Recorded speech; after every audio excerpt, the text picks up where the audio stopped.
Welcome to the final session, the sixth session in this series on conducting impactful literature reviews.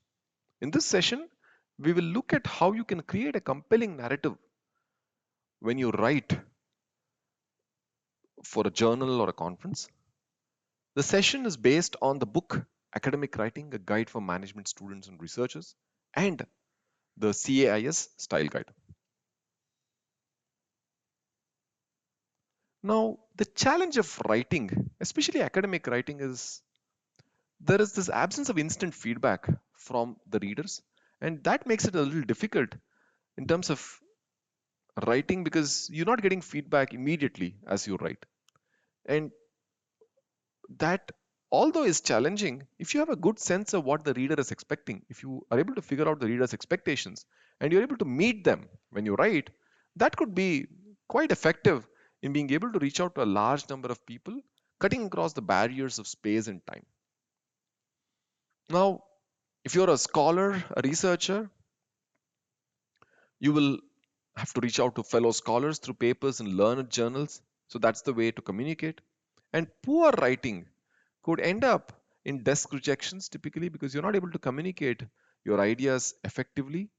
And that by itself could actually be an immense learning experience. And that will help you improve. And as you continue to write, you also realize that there is a lot of uh, lack of clarity, or rather maybe there are some aspects that you're unclear about in terms of concepts, but those aspects start to get resolved as you continue to write, and your writing is also refined in the process. Now there are different kinds of writing.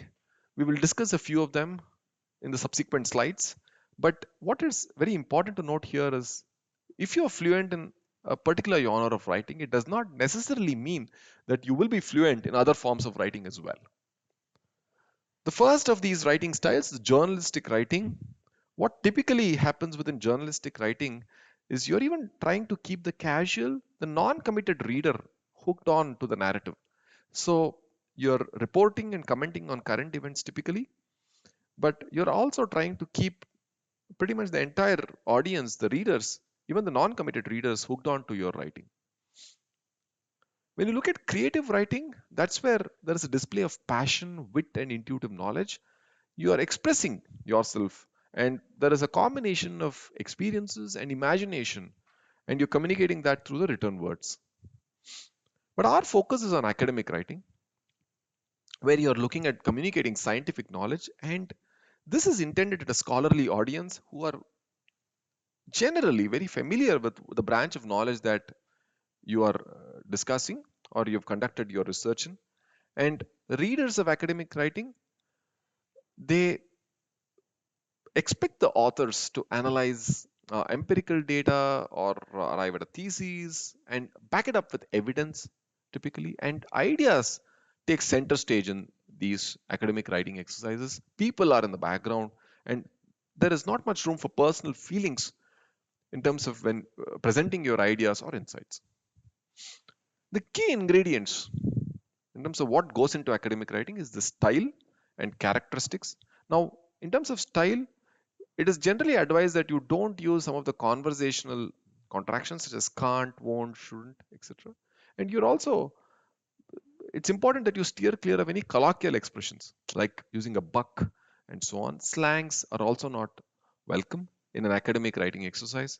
And characteristics, you take the stage as an impartial observer. You not just present the pros, but you also present the cons of the position you hold, and you back it up with evidence. Now, in terms of description and narration, ensure that there is factual evidence and there's a clear factual picture of what you're presenting. And the analysis is built on this and it is evaluated appropriately. Or if you're talking about, say, other empirical research, even in the context of a review, it's very important that you present facts, you provide, like we discussed, right, replicability, transparency, and a very scientific approach to going about a review. Analysis versus data dumping, right? The soul of academic writing is analysis. When you describe and you narrate, you're preparing the reader for what you're about to analyze. And it's very important that it is not just dumping data, but you're actually doing a thorough analysis. Even in the context of a review article, the analysis in terms of what you found, in terms of deriving the themes, in terms of presenting evidence, in terms of how you arrived at the themes, so on and so forth, is extremely essential. The role of grammar and usage. This is possibly one of the most important aspects. Now, you got to have a solid grip over grammar and the vocabulary that you use. You must ensure when you're writing some of these review articles or even other articles, ensure that you've done a thorough spell check and the punctuations are right. There is really no room for typographical errors, and uh, it's very important to ensure that you have an error-free manuscript. The structure of a paragraph, we spoke about in the previous session. How do you structure your review? So you actually outline, I mean, in terms of the outline for a review. But in terms of even paragraphs, there are broadly three types of paragraphs. One is a narrative, a descriptive, and an expository paragraph. Narrative paragraphs, they narrate and they narrate events. Descriptive paragraphs, like the word says, they describe things, they describe processes, and expository paragraphs, right? So they explain the phenomena and the relationships. But in academic writing, in academic papers, you will find all three kinds of paragraphs: narrative, descriptive, and expository. And some examples, right? So in terms of a narrative paragraphs, it's a very chronological sequence. In a descriptive paragraphs, it's a spatial order in which the sentences appear. In expository paragraphs, they will display different structural patterns in a very logical manner, and the arguments are presented in a very logical flow. And what does a good paragraph really mean? So what are the key qualities of a good paragraph? A good paragraph should ideally have like one main idea, because if you're reading through a paragraph, there should be this one idea that it should be anchored on, and your sentences should flow in a very logical, cohesive manner, in a way that it is able to communicate this main idea of the paragraph. If your paragraphs have unity and cohesion, then it's very easy for the readers to grasp what you're trying to say. The narration is rather smooth and they're able to capture the key essence of your communication, your academic writing exercise. And it's important that you ensure that there is conciseness and logical rigor. I think one of the ways to do that is to keep reading your paragraphs, try and understand if there is any word or phrase that is redundant. And if you think you could drop it, you should do that. That makes it concise, but at the same time, make sure that it is not weakening the story or the narrative that you're putting forth. And lack of clarity, that's something that comes from muddled thinking. It becomes very clear to the reader that you're communicating an idea that you're not very clear about. And jargon is typically used to hide the problem. I think you should resist the temptation of using jargon just to kind of steer clear of uh, uh, the lack of clarity about an idea, and instead try and achieve clarity, make it easy to understand, and concisely communicate what you have to communicate through the reader. Now, creating an outline of the story, right? The outline is more of a skeletal structure. It helps us see if you have a story and if you're ready to share it with others. And when you're actually writing a paper, let's say a review paper for a publication or in a journal, uh, it's important that you understand how are some of the papers structured in that journal, and that outline in terms of what are some of the key headings and what are some of the key uh, uh, aspects of a paper that it typically addresses, and then along structure a paper in an outline that is easily that can be easily communicated, and meets the expectations of the community or the scholarly community that reads papers in that journal. Now, structuring your paper and shaping your style accordingly can go a long way in having a cohesive academic writing style that suits that particular outlet. Now, fleshing out the outline. Right? So once you've developed an outline, the next step is to write the draft. And you kind of iterate on this. You keep going back to it. Like we just discussed in the previous session, some of the sections you need to keep going back and ensuring that there is alignment from an introduction to a discussion to a conclusion to an abstract. So make sure that there is a very cohesive flow. And one of the ways to do that is to iterate on these drafts, keep going back to it again and again, and address any gaps that you may be able to discover in the process of doing so. Now, polishing your draft, there are two ways to do this. Take on the reader's hat, put on a reader's hat and read it critically, or even get a couple of peers to read it critically and be able to do like a peer review, comment on it, call out certain areas that need improvement, so you're able to address them. Self-critiquing is uh, yet another way. You may want to ask some questions in terms of whether you've given the report a title, have you written an abstract, is it short enough, is it meeting some of the word requirements, word limit requirements, have you chosen appropriate keywords, what are the essential components, are the components well balanced, also are they well aligned, and so on. In terms of, again, further down, are you looking at evidence and have you provided adequate evidence? Is the writing style appropriate? Have you used words that are only colloquially appropriate but not in an academic writing style? Have you done a thorough check for any typographical errors? Uh, have you cited the right sources? And the visual support in terms of figures, are they readable? Are they clear? Have you numbered your exhibits? Have they been introduced appropriately in the body of the document? And so on. Peer critiquing, uh, when someone reads and comments on your writing, that may help you identify some of the gaps that you need to fill in the paper.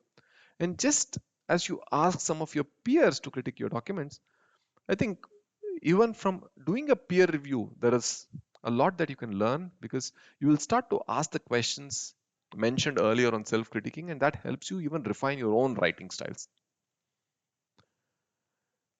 And one of the ways and one of the main aspects in an academic writing exercise is to be able to avoid expressing absolute certainty, and avoid making over generalizations.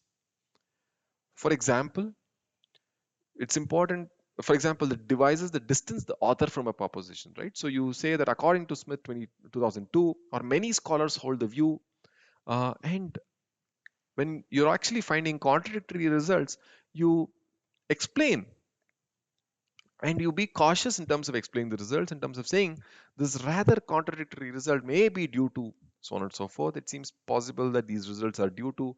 So you're being cautious in presenting some of your findings, and absolute certainty is something that you're steering clear of, and overgeneralizations is also something that you would ideally avoid.